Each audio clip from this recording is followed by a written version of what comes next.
Hi guys, and welcome to another episode of Kabir Considers. In this video, we're going to react to the worst part of the Challenger disaster wasn't what you think.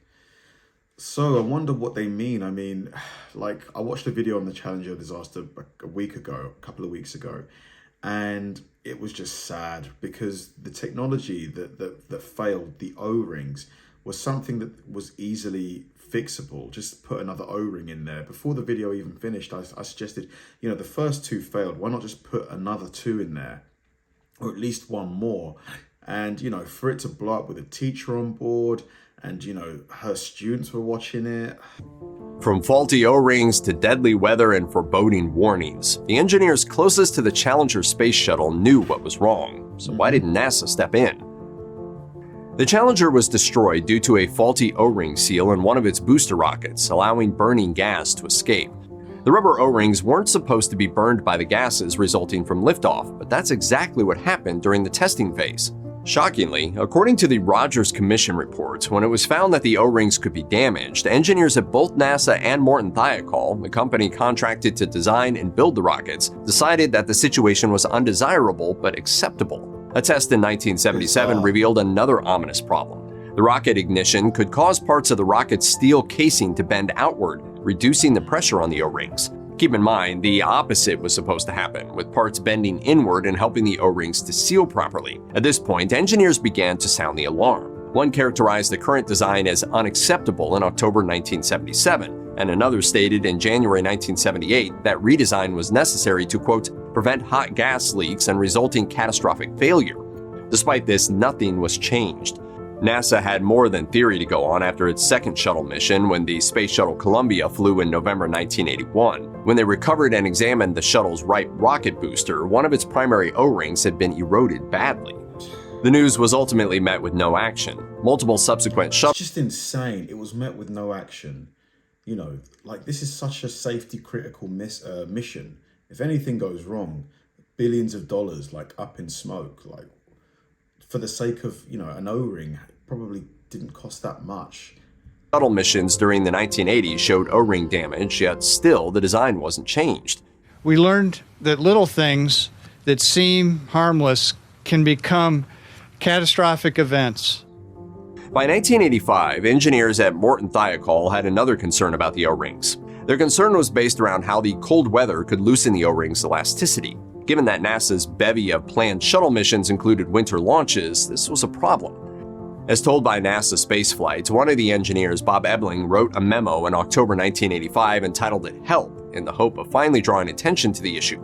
No help came. On January 27, 1986, NASA called Morton Thiokol and asked how they felt about a launch in 18-degree weather, because the O-ring's lower threshold of safety was 40 degrees Fahrenheit. But they didn't want to postpone it. Yeah, I think because it would have been 6 months or something away. The engineers, when hearing this, were aghast. Ebling called his team together and they all agreed that a launch in such a temperature would be the death of the shuttle crew. In a teleconference with NASA, the engineers laid out why Challenger should not be launched the next morning and recommended that it not lift off in any temperature lower than 53 degrees Fahrenheit. 53. As engineer Roger Beausoleil later recounted to NPR, a NASA official was appalled at the thought of waiting so long to launch. The clear, cold weather that night led to ice forming all over the launch pad, but NASA still decided to proceed. The crew were told about the ice when they were briefed on the weather that morning, but they weren't told about any concerns regarding the temperature's effects on the O-rings. To that effect, the mission was a go. As detailed by the... They were just playing fast and loose with the lives of the astronauts. It's insane how laissez-faire they were.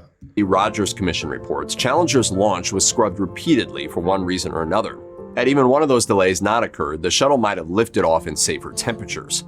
First, it was moved from January 22nd to January 23rd due to schedule ripples caused by the prior delay of another mission, SDS-61C, and then the Program Requirements Change Board moved liftoff to January 25th.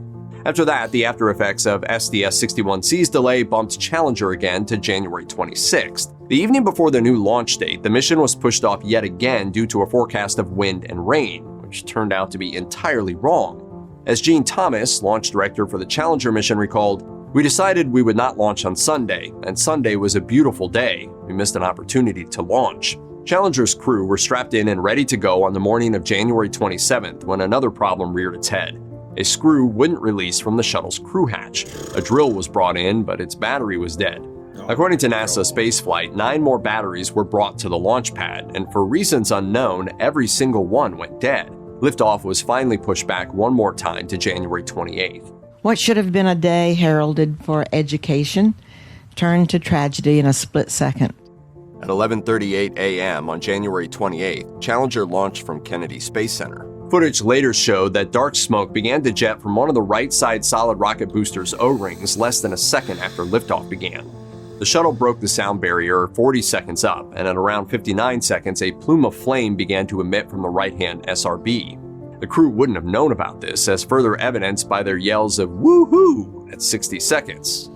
Oh man, because if they would have known, maybe they could have ejected from it. Is it possible? Did the space shuttle have a ejection protocol? Mere quarter second before the flame began to contact the orbiter's massive external fuel tank. Per spaceflight now, even if the crew had known what was happening, there was nothing they could have done. Just before 73 seconds came the last words from Challenger spoken by Mike Smith. Uh-oh. Immediately afterward, the shuttle was torn apart as the external fuel tank erupted into a massive fireball. A few seconds later, an object was seen descending slowly by parachute. Several TV stations began to focus on footage of the object and the shock and confusion that followed. However, it was only the nose cap of one of the SRBs. Damn. Anyone in the know wouldn't have focused on the parachuting nose cap for long, because there was no way for the Challenger crew to have escaped from the shuttle. The Rogers Commission report noted that Columbia had ejection seats similar to those of an SR-71 Blackbird for its 4 test flights early on, but that was when only 2 people were flying. The seats were never meant to be in place for the actual shuttle missions, when it was assumed that all risks would have been accounted for and resolved. NASA had, in fact, considered full crew. I think still, even though all risks are accounted for, you still have to have a last case, worst case scenario ejection protocol, I think. Crew ejection options back in 1971 when the shuttle was being designed. They examined the feasibility of conventional ejection seats, encapsulated seats, and a whole detachable crew compartment. The problem was the cost of integrating any of these options into the design. It's always about the money. Open seats would have cost $10 million, encapsulated seats would have cost $7 million, and the crew compartment option would have added a whopping $292 million to the bill. After the Challenger disaster, the idea of an astronaut escape system was examined once again. A number of designs were considered, but as before, all of them were ultimately rejected due to the difficulty of their implementation. Per the Rogers Commission reports, recovery efforts began within an hour of Challenger's breakup, but the crew wouldn't be found until March 1986. Off the Florida coast, 2 divers came across the crew cabin on the seabed approximately 100 feet below the surface. It was a wreck of twisted metal and wires, and the divers didn't know what they'd found until they saw a spacesuit bobbing in the water. Low on air, the 2 men marked the location and swam for the surface. The next day, the USS Preserver came to recover the lost astronauts. As detailed by NBC News, that was easier said than done. Between the crash and the time spent underwater, their remains weren't in good shape, having at times to be removed in parts. First, Judy Resnick was recovered, followed by Krista McCullough. After this, it was determined that the jagged, jumbled cabin would have to be raised from the ocean in order to continue. As the crane pulled the cabin to the ship, a splash of blue appeared on the surface. It was the jump-suited body of Gregory Jarvis, which had become free as the cabin was raised. As the crew of the Preserver watched in dismay, it sank below the waves again. A search for Jarvis immediately ensued, during which astronaut Robert Crippen even hired his own boat to help. But Jarvis wouldn't be found again for another 5 weeks, 200 yards from where he'd been lost. After failing to convince NASA to stop Challenger's January 28th launch, Morton Thiokol engineer Roger Boisjoly was sent home. As detailed by NASA spaceflight, Boisjoly, fearing the worst, had no intention of watching the launch, but fellow engineer Bob Ebeling convinced him to do so. It's just crazy. So many people sounded the alarm. So many people. Yet, for some reason, whether it was commercial, because I think they wanted to have a certain amount of flights per year, you just ignored all of that, evidence. Like all of those reasons to just not do it right now, just pushed it through anyway. When the shuttle seemed to lift off just fine, a wave of relief washed over the engineers until they saw the fireball. Everyone present knew just what had happened. Despite his efforts, Boisjoly felt responsible for the 7 astronauts' deaths, as did Ebeling. Over the following months, the once bulky Beaujolais lost quite a bit of weight and became plagued by headaches, insomnia, and depression. He testified to the Rogers Commission and also sued both NASA and Morton Thiokol. However, his lawsuits weren't successful, and Beaujolais' actions led to his shunning by some of his colleagues, worsening his despair. As told by his wife to NPR, Beaujolais did eventually find peace, however, through speaking to engineering schools about the disaster, which he continued to do until his death in January 2012. Yeah, the guilt would be According to a huge. report by NASA scientist Joseph P. Kerwin, when the Challenger broke apart, its crew, protected by the cabin, wouldn't have been killed or even seriously injured. But were they still conscious as they fell toward the sea? The answer is unclear. After the orbiter was torn apart, the sturdy crew cabin began to freefall. The central question is how quickly the cabin depressurized. On the ocean floor, the cabin was a mangled mess, but that was due to its impact. Given the damage, it couldn't be determined whether there'd been any breach in the cabin before the crash. There is one Oh my God, so people thinking that maybe they drowned in the sea. Oh no. chilling indicator of the crew's fate. Challenge is fast, launch is fast. It's bang, and then it's a 2-minute ride down. Then you're conscious, we know that. Of the 4 personal egress air packs, or PEAPs, that were recovered, 3 had been activated before the impact.